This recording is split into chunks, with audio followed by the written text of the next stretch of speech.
안녕하십니까. 대전교원 시니어 직능클럽 DTS 교육방송입니다. 검정고시 수강생을 위한 한국사 2강을 시작하겠습니다. 먼저 한국사 고조선서부터 삼국시대까지 내용을 한번 공부를 해보겠습니다. 이 고조선은 우리나라의 최초의 국가로서 단군 왕검이 나라를 세운 것이 되겠습니다. 네. 그래서 목차는 첫째 고조선, 다음에 여러 나라의 성장, 다음에 삼국시대, 이렇게 세 영역으로 나눠서 공부를 해보겠습니다. 우선 먼저 고조선, 우리나라의 최초의 국가죠. BC 2333년 전에 단군 할아버지가 나라를 세운 것이 되겠습니다.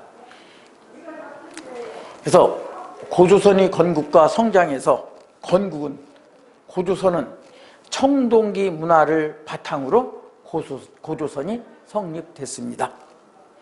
이 청동기 문화는 지난 시간에도 말씀드렸지만 비파형 동검, 탁자식 고인돌, 미송리식 토기. 근데 미송리식 토기라는 것은 미송리의 토기가 많이 발견이 됐는데 그것이 바로 청동기 문화의 바탕을 둔 고조선 때의 유물이 되겠습니다. 사실은 신석기 시대의 유물 중에서 가장 중요한 것은 빗살무늬 토기인데 이 고조선은 바로 미송리식 토기가 유명하게 되었습니다. 다음에 고조선의 중요성은 우리 역사상 최초의 국가다. 그것도 중국의 요나라와 같이, 중국의 요임금과 같이 BC 2333년에 세웠다. 누가 그 말씀을 했느냐 하면은 고려시대 때 승려, 이련이라는 승려가 고조선에 대해서 말씀을 한 것입니다. 다음에 그래서 우리 역사상 최초의 국가였다. 그리고 단군 이야기가 나오는데 이것은 설화로 나오고 있습니다. 그래서 단군의 아버지 환웅, 환웅의 아버지 환인, 환웅이 인간 세계를 다스리고 싶다 해서 환웅을 지구상에, 우리나라에 환웅을 내보내면서 여자는 바로 호랑이와 곰을 쑥과 마늘을 먹여서 굴 속에서 한번 지금으로 말하면 수양을 쌓아봐라 했는데 곰은 바로 기간이 지나서 여자가 됐는데 호랑이는 성질이 빨라가지고 거기서 오래 참지를 못했기 때문에 호랑이는 사람이 되지 않고 곰만 사람이 돼서 그 곰을 웅녀라고 하죠. 그래서 단군의 아버지 환웅이 웅녀와 결혼해서 단군을 낳게 된 것입니다. 그 난 단군이 바로 고조선을 성립시켰는데 그때가 바로 청동기 시대가 되겠습니다. 네. 다음에 성장. 기원전 4세기경에 성장을 하기 시작했습니다. 그래서 기원이라는 것은 예수 그리스도의 탄생. 지금 2020년이죠. 기원. 2020년 전은 기원 전, 2020년 이후는 기원 후가 되겠습니다. 그래서 중앙 통치 조직의 정비했습니다. 중앙에서 통치할 수 있는 통치기구를 정비하고, 고조선 때는 법이 8조법밖에 없었어요. 그 8개의 법도 현재 3가지밖에 남지를 않았습니다. 첫째는, 3가지 중에 첫째는 사람을 죽인 자는 즉시 죽인다. 사람을 해친 자는 돈으로 또는 곡식으로 갚는다. 또 물건을 훔친 자는 바로 노예가 된다. 이 세 가지가 현재 남아 있습니다. 그래서 8조법 중에서 3조법만 현재 존재하고 있습니다. 다음, 여러 나라의 성장에서 아까도 저 1강에서도 말씀드린 바와 마찬가지로 우리나라의 부족 국가는 바로 부여, 고구려, 옥죄, 동해, 사만이 되겠습니다. 그래서 부여는 연맹 형태가 성립이 되고 왕권은 미약하고, 그래서 부여에서는 큰 흉년이 들었다 하면은 이거는 왕이 잘못해서 흉년이 들었다 해서 그 왕을 사형에 처하기도 하고, 또는 유심히 비가 많이 와서 다 쓸어갔다 그러면 또 왕이 잘못해서 그러니 또 왕을 처형하고, 이런 풍습이 있었습니다. 그러니까 그건 쉽게 얘기해서 왕권은 미약했다 그렇게 볼 수가 있습니다. 족장 세력이 자신의 영역을 지배했습니다. 족장 세력이. 그래서 부여는 사출도라고 그러죠. 사출도. 나라를 크게 네 등분으로 나눠서 하나씩 나눠가지고 다스리고 그렇게 했습니다. 다음에 고구려. 고구려는 제가회의를 통해 국가 중대사를 결정했습니다. 제가회의라는 것은 지금의 뭐와 마찬가지냐면은 국회와 마찬가지예요. 그래서 국가의 중대사를 결정을 한 것이 고구려가 되겠습니다. 다음에 옥저와 동해가 있는데, 옥저는 지금의 함경남도 부근, 바닷가 함경남도 부근이고, 동해는 지금의 강원도 원산 부근, 거기가 동해가 되겠습니다. 옥저와 동해는 왕은 없고 군장 국가입니다. 사실은 부여나 옥저나 동해나 사만은 왕은 없고 군장이 나라를 다스리게 된 것입니다. 그러나 고구려는 나라가 발전하면서 왕국이 된 것이죠. 그래서 후에 삼국이 형성이 된 것입니다. 그럼 옥저와 동해는 고구려의 압력을 받았고 지리적 조건으로 발전이 늦었습니다. 그 당시는 우리나라의 문화가 중국에서 많이 넘어왔는데, 옥저와 동해는 중국하고 거리가 좀 멀리 떨어져 있기 때문에 바로 발전이 늦게 된 것입니다.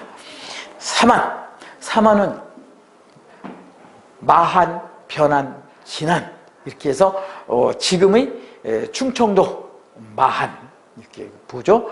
지금의 경상남도 정도는 변안, 지금의 경상북도는 진안, 이렇게 해서 사만이 됐는데, 요 사만은 바로 농경이 발달했습니다. 그렇죠? 우리나라에서 논이 많은 곳이 어디예요? 충청도, 전라도, 경상도. 논이 제일 많죠. 함경북도, 함경남도, 황해도, 평안도, 평안남도, 이런 데는 농경이 별로 없어요. 그러나 우리 농경이 가장 많이 발달된 나라는, 바로 발달된 곳은 충청도와 전라도와 경상도죠. 농경이 발달했고 북쪽 고조선의 이주민과 토착민이 결합을 해서 사만이 됐는데, 사만 중에서 마한이 바로 백제가 되고, 변한이 바로 가야로 변하고, 또 진안이 바로 신라하고 통합이 된 것입니다. 그래서 발전을 보면은 부여는 농경 목축 생활을 시작했고 흰옷을 많이 입었으며, 지금 여기 계신 분들도 한 50여 년 전에 무슨 행사가 있을 때 할아버지 할머니들이 흰옷 입은 거 보셨을 거예요. 그렇죠? 그래서 이것이 바로 흰옷을 좋아하기 때문에 부여도 우리 민족이다, 그렇게 얘기를 하는 분이 있었습니다. 그렇게 얘기를 하고 있습니다. 다음에 순장 풍습이 있는데, 순장은 사람은 살아서 노예를 부렸으면 죽어서도 노예를 부려야 된다 해서 여자들을 같이 껴서 묻었어요. 껴서 묻은 그 어린 아이 여자는 바로 살은 사람을 갖다 묻은 것이 되겠습니다. 다음에 부여에서도 농사를 졌기 때문에 하늘의 제사를 지내는데 그게 영고가 되겠습니다. 그래서 부여, 영고, 부영 이렇게 이해를 하면 쉽습니다. 다음 고구려. 고구려는 정복전쟁을 많이 폈습니다. 그래서 고구려의 영토가 많이 확장이 됐어요. 그리고 여기는 대릴사의제가 있어서 그거를 서옥제라고 했습니다. 서는 사위서자, 옥은 집옥자. 집을 조그만하게 하나 져서 딸을 결혼시키면 사위가 와서 같이 살게 했습니다. 어린애가 나서 두세 살, 서너 살 되면은 그때서 자기네 집으로 데려고 가는 풍습이 있었습니다. 또 고구려도 하늘의 제사를 지내는 행사를 동맹이라고 했습니다. 그래서 고동 이렇게 이해를 하면 상당히 좋겠습니다. 이런 것은 상당히 중요해서 바로 시험에 잘 출제가 되는 문제입니다. 다음에 옥조와 동해. 여기도 역시 농경 생활을 하게 됐고, 또 가족 공동 무덤을 또 사용하게 됐습니다. 그래서 옥조에서는 가족 공동 무덤, 지금 현재 우리나라의 저 산소에 가면 지금은 뭐 하나하나 따로따로 쓰는 게 아니라 화장해서 한 저 무덤에 다 똑같이 안치를 시키시더라고요. 그래서 우리나라 지금 현재 가족 공동 무덤이라고는 안 하지만 가족 공동 무덤 같이 무덤을 만들어서 생활을 하더라고요. 다음에 옥조는 민며느리제가 있어서 민며느리제는 예서제라고 합니다. 사위를 미리 얻고 딸을 낳으면은 일찍 시집을 가서 그 딸이 성인이 되면은 그 집의 아들하고 결혼을 하는 것이 되겠습니다. 다음에 동해에서는 하늘의 제사 지내는 제천 의식을 무천이라고 했습니다. 예, 동해에서는 무천.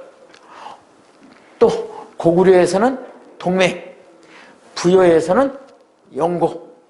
아주 중요한 내용이 되겠습니다.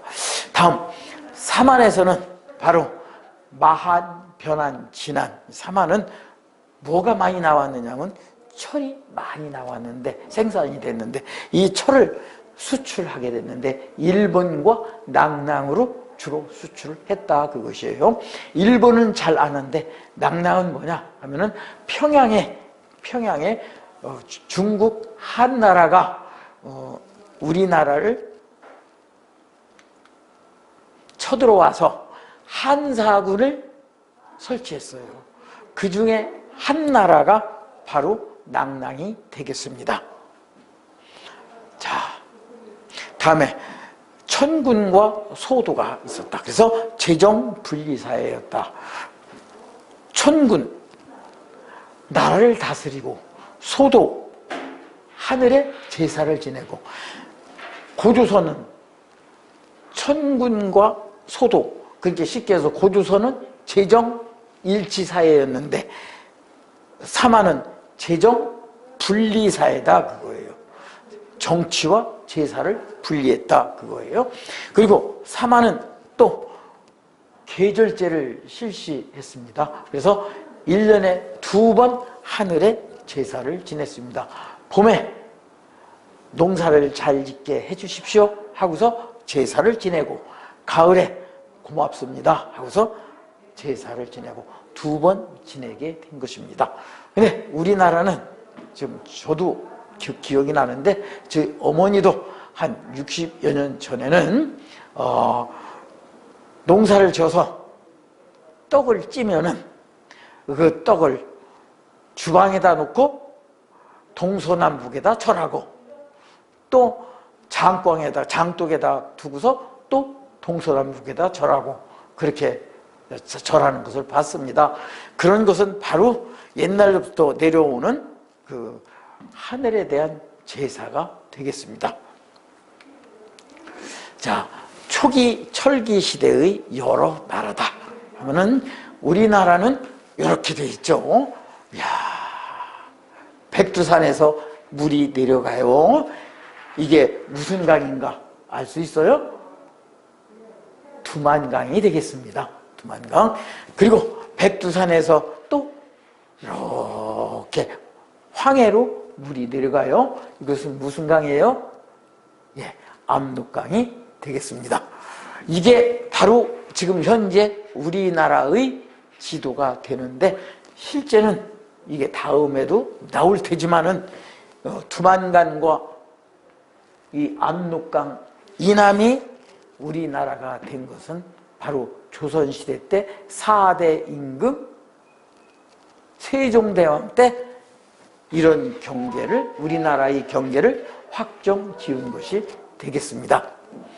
그래서 초기 철기 시대에서는 첫째 고구려는 처음에는 졸본성에다 나라를 세웠는데 바로 국내성으로 옮겼습니다. 국내성에서 장수왕 때 평양으로 수도를 옮기게 되었습니다.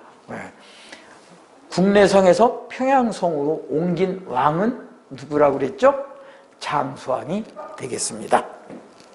다음 여기 한경남도 여기가 옥저, 강원도 여기가 동해. 다음에 충청도 여기가 마한, 요 밑에가 변안, 여기가 진안 이렇게 됐는데 마한에는 목지국, 백제국만 있었던 게 아니라 마한은 50여 개의 나라가 존재했어요. 부족국가가. 그걸 다 통합한 것이 바로 백제가 되겠습니다. 그래서 이 마한에서 발달한 것이 백제예요. 다음에 이 변안에서 여기도 한 20, 30개의 작은 부족국가가 있었는데 변안이 이거를 통일하고 나중에는 여기에 가야가 쓰게 된 것입니다. 다음에 요 진안에도 20, 30개의 그 소국이 있었는데 이 진안이 그 2, 3개국을 통일하고 그리고 나중에는 여기에 신라가 성장하게 된 것이 되겠습니다. 그래서 우리는 고구려, 충청남북도, 전라남북도는 바로 백제, 경상남북도는 바로 신라가 되겠습니다. 다음 삼국시대를 이제 넘어가겠어요. 네, 삼국시대 중에서 성장 주몽에 의해 건국했습니다. 고구려가 주몽에 의해서 건국하고 졸본성에서 국내성으로 수도를 이전했습니다. 이 국내성의 유물이 지금도 남아 있는데 제가 1996년에 가서 우리도 구경을 했습니다. 다음에 고구려는 오부를 중심으로 발전하고 그러니까 지금으로 말하면은 5명 그러니까 5명의 그 회의 그게 오부 중심 예를 들면 유씨, 김씨, 박씨 이렇게 해서 오부를 중심으로 발전하고 아직 완전히 원시에서 탈피를 못하고 형제 상속에 있다가 부자 상속으로 변화시킨 것입니다. 부자 상속으로 변화시켰다는 것은 그만큼 고구려가 전성기에 들어섰다는 말이 되겠습니다. 다음에 집권 체제를 정비한 사람이 이 소수림 왕인데 17대 왕 소수림 왕이 바로 불교를 수용하고 태학을 설립하고 태학이라면 지금의 대학, 학교가 되겠습니다. 태학을 설립하고 율령을 반포하고 나라의 법이 있어야 되겠죠. 법을 반포시켰습니다. 이것이 고구려의 소수림왕이 되겠습니다. 불교는 이때 372년에 고구려에 들어왔는데 불교는 삼국시대에 우리나라에 들어오면서 급속도로 번졌습니다. 예, 왜? 불교는 우리 토속신앙을 끌어안았고 또 중국에서 들어온 또 도교도 끌어안고 모든 것을 다 끌어안으니까 불교가 급속도로 발전하기 시작했습니다. 그래서 전성기는 광개토왕, 장수왕인데 광개토왕은 영토를 확장시키고 독자적인 연호를 써서 내가 이렇게 훌륭한데 연호를 쓰자. 그래서 연호를 사용하고 요동지역까지 확보했는데 요동은 이게 어디냐면 중국이 되겠습니다. 요동반도. 그래서 장수왕은 평양으로 수도를 옮겼는데 왜 평양으로 옮겼느냐? 남진정책을 추진하기 위해서 평양으로 옮겼습니다. 이거는 중요한 거예요. 남진정책 뭐냐? 백제와 신라를 쳐부시려고 남진정책을 추진했는데 이때 백제와 신라는 가만히 있으면 망할 것 같으니까 둘이 라제동맹을 맺게 되었습니다. 다음에 백제는 고구려 유민이 한강 유역 토착 세력과 연합해서 건국을 했습니다. 그래서 하남 유대성에다가 건국을 하고 또 온조라는 사람이 백제를 설립했는데 비류라는 형님은 인천으로 가서 나라를 또 세웠어요. 근데 인천으로 가서 나라를 세운 그 나라는 바로 멸망하고 백제가 이어져 나온 것입니다. 벌써 관등제, 관복제를 정비하고 고위왕 때 그래서 백제가 발달을 했고 이때 전성기는 근초고왕이었습니다. 이 근초고왕은 바로 뭐냐 하면은 중국까지 또는 고구려까지 근초고왕이 영토를 넓혔습니다. 그래서 영토를 넓힌 것은 고구려보다 백제가 더 빠릅니다. 다음 이제 신라는 박혁거세 중심으로 해서 처음에는 사로국이라고 했어요. 근데 후에 신라라고 했습니다. 그리고 지증왕 때 신라 국호를 정하고 22대 지증왕 때 23대 법흥왕 때 율령을 반포하고 나라에 지키는 법이죠. 다음에 불교를 공인했습니다. 이때 이차돈이라는 사람이 목에 흰 피가 나왔다고 해서 이차돈의 사 이런 글도 있습니다. 다음에 체제를 정비했을 때 지금의 국회를 신라에서는 화백회의라고 그랬어요. 지금의 국회와 마찬가지 되겠습니다. 그리고 이때는 신라는 골품제가 있어서 성골, 진골, 육두품, 오두품, 사두품 이렇게 골품제가 있었습니다. 성골과 진골은 왕이 될 수 있으나 육두품, 오두품 왕이 될 수가 없어요. 그래서 신라는 바로 이 골품제 때문에 결국에 가서 신라가 거꾸로지게 되었습니다. 전성기는 진흥왕 때 전성기인데 바로 한강 유역을 차지하고 대가야를 정복하고 화랑도를 국가 조직으로 정비하게 된 것입니다. 이 화랑도 그래서 여기서 보면은 백제 전성기는 백제는 중국에까지 여기 진출을 하게 된 것입니다. 산동반도, 요동반도까지 나가게 된 것이고 또 신라를 압박해서 줄여놓고 백제가 이때가 근초고왕 때의 일이고 또 고구려는 전성기는 광개토왕, 장수왕 때 국내성에서 어디로 옮겼다고 그랬어요? 평양성으로 옮겼다고 그랬죠? 어느 왕 때? 바로 장수왕 때 그렇게 됐습니다. 그래서 그 당시에 고구려가 다 쳐들어와서 이렇게 신라는 그냥 쨍만하게 있고 바로 백제도 나라가 줄어들었죠. 그래서 이때 백제와 신라는 라제동맹을 맺었습니다. 라제동맹을 맺어서 고구려하고 싸웠는데 고구려가 물러가는데 고구려가 이제 물러가죠. 싸웠으니까. 그때 고구려가 이렇게 물러갔는데 이때 신라는 백제와 맺은 동맹을 깨트리고 라제 동맹을 깨트리고 바로 백제를 쳐부셔서 한강 유역을 차지하게 된 것입니다. 예, 옛날부터 한강 유역을 차지한 나라는 부강한 나라가 되고 한강 유역을 잃은 나라는 좀 재미없는 나라가 된 것입니다. 자, 그래서 진흥왕이